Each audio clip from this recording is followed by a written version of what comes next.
Day I was supposed to try on my wedding dresses with my boyfriend of 7 years, I rushed over to the bridal boutique and arrived with a heart full of happiness. As I walked inside, it just so happened I heard my boyfriend talking to his friend. You had just registered your marriage with and at the civil affair office yesterday. Now, you are here, taking Kelly Thomas to try on the wedding dresses. Don't you have any worry what kind of mess Kelly will do to you if she knows? There was a helpless look on my boyfriend's face as he answered in a hoarse voice, my brother passed away in a car accident and is carrying his child. If I don't step up and take her as my wife, how will they survive? I'll spend my whole life making it up to Kelly. Just keep your mouth shut. She must never know about this, he added.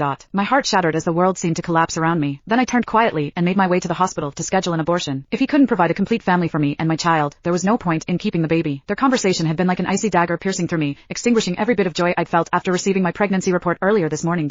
I woke up excited and rushed to the hospital to collect the results. I couldn't wait to tell him the good news in person at the boutique. However, before I could, he hit me with the cruelest truth. If he was already married to someone else, why bother holding a wedding with me? I didn't have time to answer my own question before the wedding boutique's designer approached with a bright smile. Miss Thomas, the custom wedding dress Mr. Green commissioned for you has arrived. You can try it on now. Her words jolted me and pulled me back to reality.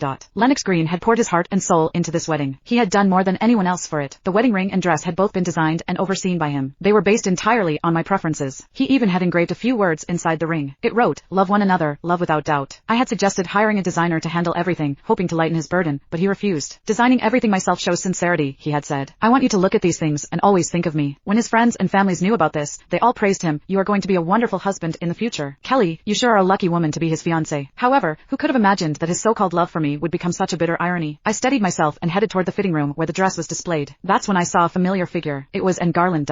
When she heard the assistant directing me, she turned and greeted me with a smile, her voice warm and friendly. Kelly, you're finally here. Come and see how beautiful your wedding dress is. Her demeanor was as natural and kind as ever, just like a caring older sister.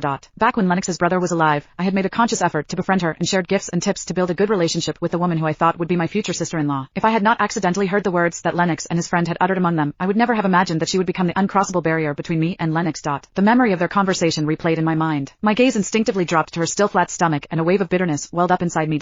No matter what, she had a safe harbor to rely on. Yet, my child and I did not have the privilege. With a dark face, I turned my attention to the lovely wedding dress and said, "It really is beautiful. Do you want to try it on?" The words had barely left my mouth when an incredulous voice interrupted. "Kelly, what are you saying? This is your wedding dress. How could you let someone else try it on?" Lennox strode over, his tone tinged with anger, his gaze filled with disapproval. I remained calm, but my voice indifferent. "What's the big deal? I heard and didn't get to wear a wedding dress when she married your brother. Letting her try it on now could make up for that regret."